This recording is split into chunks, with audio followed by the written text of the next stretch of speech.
si Rowena Guanzon nga dilawan man na. Dilawan man na. Kaning tao dire nga sige sabok-sabok nako. Ang dilawan man ka nga nung gadul-dul man kang Bibisara karon. Ayaw na yun si Bibisara. Ayaw na lang naghisgutan kay karon ang kinahanlan mo daog yun si Sara for president.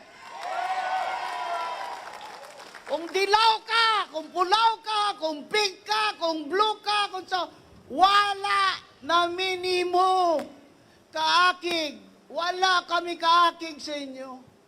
Upod na lang kita diritanan kay Sara para sa aton pungsod.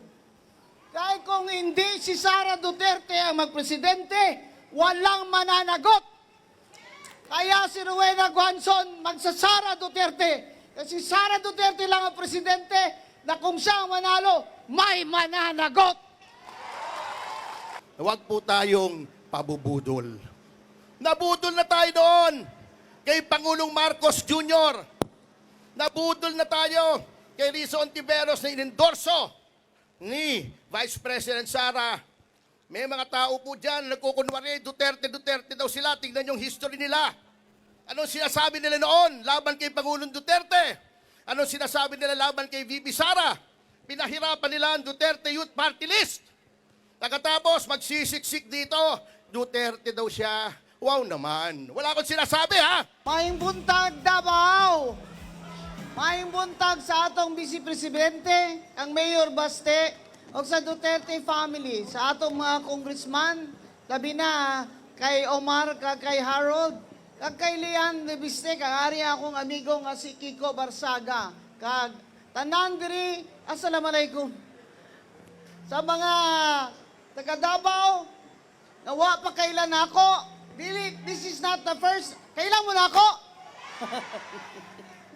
Wa man dagang kailan, Bisaya man ko. Pero Ilongga gid ako, pero kay sa Dumaguete man ko nag-high school niya ang akong mga pariente, dagan kay kumpirente Bisaya. That's why Cebuano po ko. Dagan mga Guanzon sa Cebu. The first time I met Rodrigo Duterte was a historical event. We campaigned for President Cory Aquino against Marcos and his warlords. Your Lola Soling was then our leader here in Davao. Hindi ka pa na tao, Omar. So, ang officer in charge diri, as Vice Mayor, si Rodrigo Duterte. Ako ang officer in charge, Mayor sa Cadiz City, Negros Occidental. I was 27 years old. But like Rodrigo Duterte, I was used to gangsters and private armies and ang mga komunista, taggan kayo sa Negros sa una kay Sugar Man me. Sugar Man me. Ako may nag-Vice President for the Visayas dito sa City, League of Cities, kaya wa may musugot, kaya hadlok man sila tanan mo adtong Mindanao. So ako ilang gipili, I was 27 years old, gipaadto ko nila dire, kay Digong. That's the first time I met this man that everybody was talking about. And I said, I want to meet this Rodrigo Duterte, so I will go. Mag-bulletproof vest ka, Mayor. Magganyan ka. Ano mo mag-bulletproof vest? Andun si Digong. Kailangan ka ba mag-bulletproof vest nga naana siya dito? So I came here. That's the first time I met him with June Basco. I remember this meeting clearly because we were building a new nation. We were building a new democracy. We toppled warlords in Mindanao and in the Visayas, our very own Armin Gustilo. But here was Rodrigo Duterte, a lawyer, a former fiscal, and son of Tia Soleng, who stood against the Marcoses here and all their warlords. So I came to meet him. 27 anyos lang ko, niyan siya, Mayor. Kadungog ko nga, kanang imong pusil, mao mo na yung pinakamahal nga pusil sa kalibutan. He did not ask me any question. He just asked me about the gun I was carrying. So I said, this man is after my own heart. Because instead of talking about politics, he asked me to see my gun. At that time, I was carrying, yes, the most expensive handgun in the world. It was called an HK-P7. At that time, very hard to get that. Yun lang ang hiningi niya sa akin, na makita niya lang yung baril na yan na sinasabi, yan daw ang pinakamahal na pusil sa bilog na kalibutan. And that's when I said, hindi nga tao ni, this man is going to be a very strong leader of the nation someday. And wala yun ko nagsala. Kaya as I looked at his career, we met again. We met again on paper in the Commission on Elections, Vice President. Rodrigo Duterte, Mayor of Davao, was substituting for Dino. The problem with the certificate of candidacy was Dino signed the candidacy for Mayor of Pasay, not President of the Philippines. And therefore, there was a technicality. And somebody objected. The case was raffled to me. Prior to that, the case of Grace Poe was raffled also to me, and I disqualified Grace Poe on the ground that as a foundling, she was not natural born, and therefore could not run for President of the Philippines. Here comes Rodrigo Duterte. Substitute siyang Dino. Unsa naman ni si Dino ay nagpirma-pirma naman tong certificate of candidacy nga mayor sa Pasay may gibutang dito. God bless his soul. Di ba? The case again was raffled to me. So again, Rodrigo Duterte and I met on paper. Now remember, I was appointed Commissioner of COMELEC and was chair of that division. I was appointed on recommendation of Liberal Party members. I was not, in PC, I had no party. I was before that Commissioner of COA, professor in the UP College of Law, practicing lawyer, and former consultant, chief of staff of Miriam Santiago. I called my division commissioners to a meeting and said, first I called my father, who was a judge, and summa cum laude of Siliman, that's why I speak Cebuano. I said, I have a problem. Duterte's candidacy is for mayor. He said, what happened? It's like this, like this, like that. Where did he file it? I said, yes, he filed it in COMELEC. Is it not that when you run for mayor, you file it in Pasay City? I said, yes. But he filed it in Manila. He said, therefore, the intent of that Dino was to run for president, not for mayor of Pasay. As usual, my father, Judge Sixto Rojas Guanzon, summa cum laude of Silliman University, was correct. So I called a meeting and I said, our job in the Commission on Elections is to ensure that the will of the people will be respected. No politician called me after that. I said it is our job to ensure that the election laws are applied fairly and justly, and that therefore the people must be given their right to choose the president of this land. And all of you lawyers will know that I needed an argument to support that decision. And the argument that I used is, of course, in Latin, lacuna legis. There is a gap in the law. There is a gap in the law and therefore needed interpretation. And when you interpret a gap in the law, you must interpret it in favor of the people. In favor of the people. Not against the people.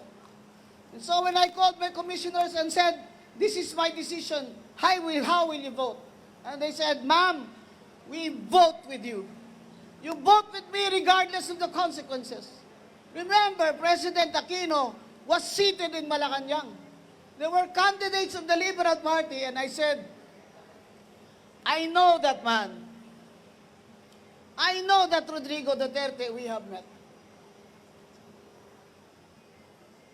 I trust, I have faith in the people. I have faith in the Filipino people that they will choose the right leader. And that, my friends, is the reason why I'm here. And on a final word, I have to tell you, bakit si Rowena Guanzon nga dilawan man na? Dilawan man na! Kaning tao direho nga sige sabok-sabok na ako. Ang dilawan man ka nga nung gadul-dul man kang Bibisara karon.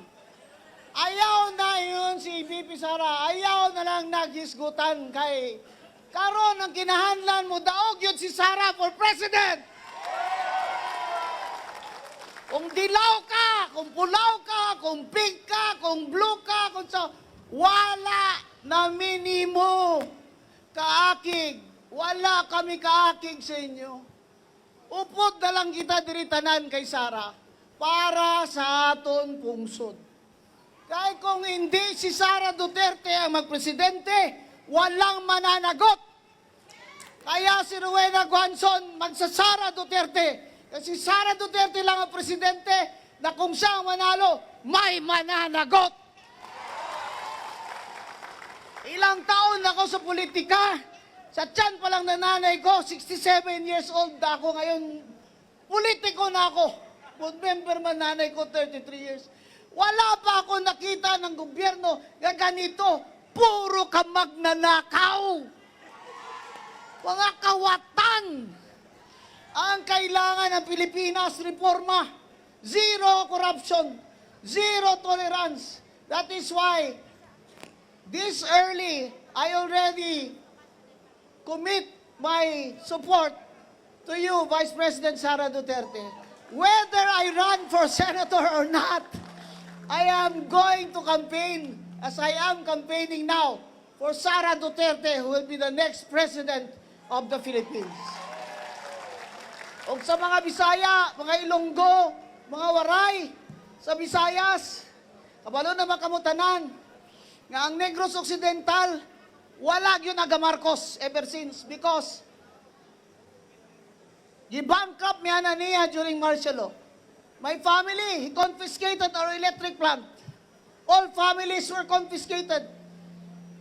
Ang sugar, monopolize ang sugar trading. So we had to stop planting. Our people starved because we had to stop planting. Why will we plant if we're going to lose money? Now, Marcos Bongbong is doing it again. He is smuggling sugar. That's why our sugar prices from Negros Occidental are down. Down by more than 600 pesos per kilo bag. You know what that means? That means hundreds, thousands of workers will be out of jobs in the next 2 years if this continues. Smuggling of sugar, smuggling of fuel. Smuggling of fuel is now going on in our borders. Marcos wants us to feel that he is the one solving our problems. When in fact, it is Marcos who created all these problems. Ang gutom, ang unemployment, high inflation, trade deficit, budget deficit, nagipangawat na sa tanang buhaya ang atong deficit. That's why, my friends, I am putting my faith on Sara Duterte for president.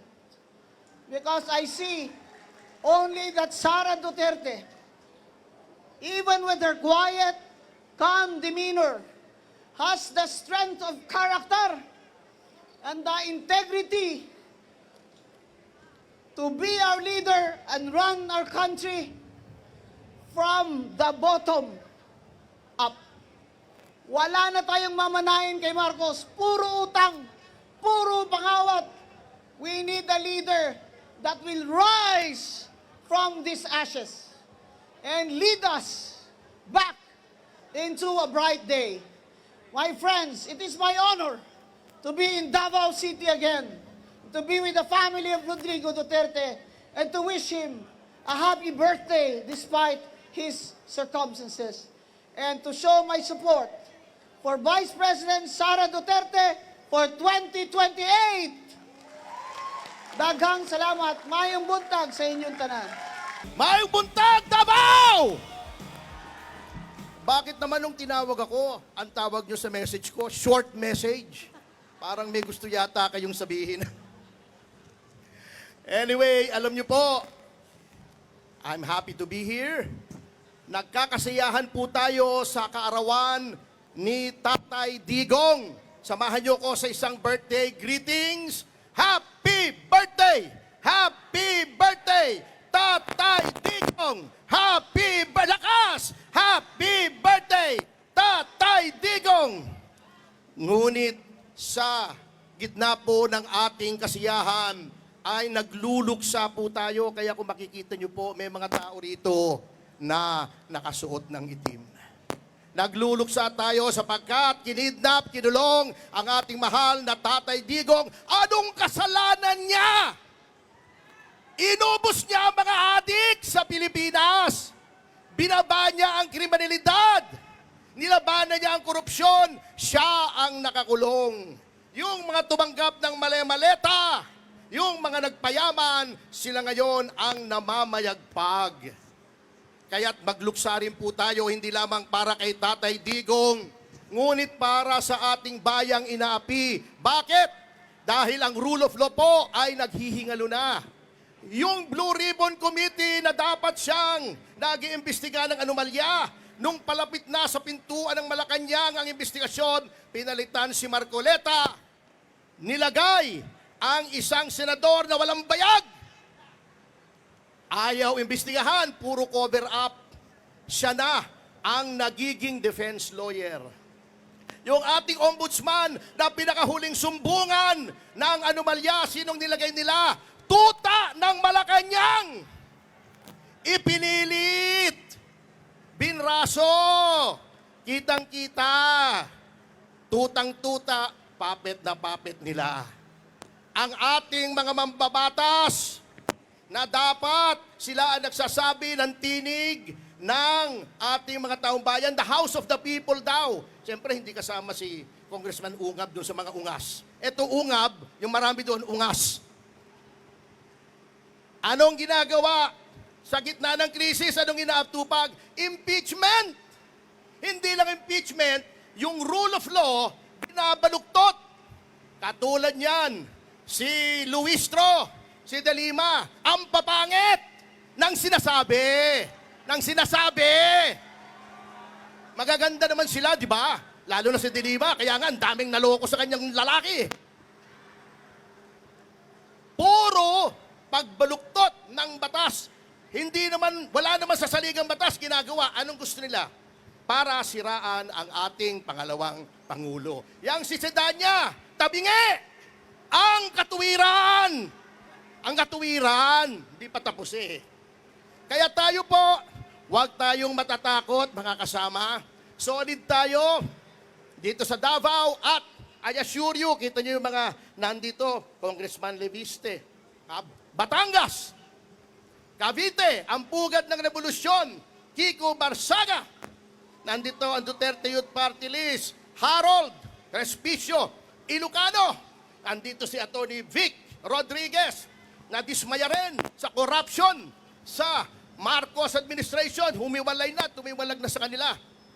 Tayo po ay solid at alam nyo po, sana lang, ito lang ang pagtatapos ko. Sana, alam nyo yung iba po sa ating mga kababayan, kaya hindi lang gugulo. Sila po ay may pinanghahawakan sila na sa 2028 ay magkakaroon na naman ng tunay na pagbabago. Pag tinanggal nila yan, pag disqualify nila ang pangalawang Pangulo para tumakbong Pangulo, maghahalo ang balat sa tinalupan kasi wala na tayong aasahan. Ayan, inciting to sedition na naman ang kaso ko dyan. Dadagdag. At bilang panghuli po, mga kasama, huwag po tayong pabubudol. Nabudol na tayo doon kay Pangulong Marcos Jr. Nabudol na tayo kay Rizzo Ontiveros na inendorso ni Vice President Sara. May mga tao po dyan nagkukunwari, Duterte daw sila. Tingnan yung history nila. Anong sinasabi nila noon laban kay Pangulong Duterte? Anong sinasabi nila laban kay VP Sara? pinahirapan nila ang Duterte Youth Party List. Pagkatapos, magsisiksik dito, Duterte daw siya. Wow naman. Wala akong sinasabi, ha? Wala akong sinasabi. Hindi ako magbabanggit ng pangalan. Pero, yun lamang po, magpakatatag tayo. Huwag tayong susuko. Huwag tayong pabubudol. Sa 2028, magsama tayo sa tagumpay.